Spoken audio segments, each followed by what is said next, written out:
And I was told, you must again prophesy about many peoples and nations and languages and kings.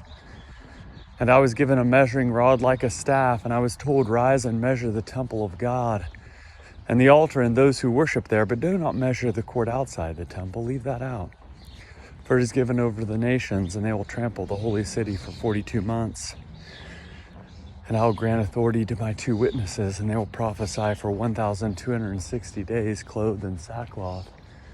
These are the 2 olive trees and the 2 lampstands that stand before the Lord of the earth.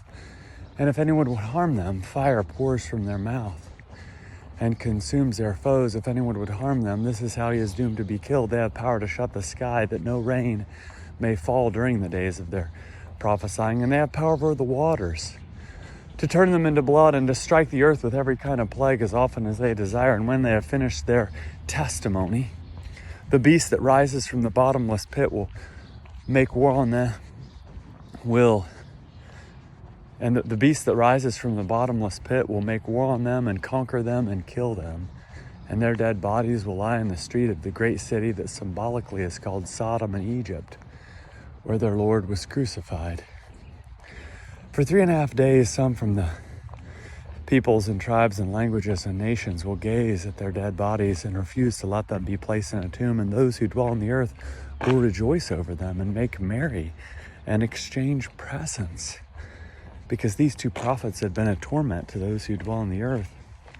But after the 3.5 days, a breath of life from God entered them, and they stood up on their feet, and great fear fell on those who saw them. And great fear fell on those who saw them. Then they heard a loud voice from heaven saying to them, come up here.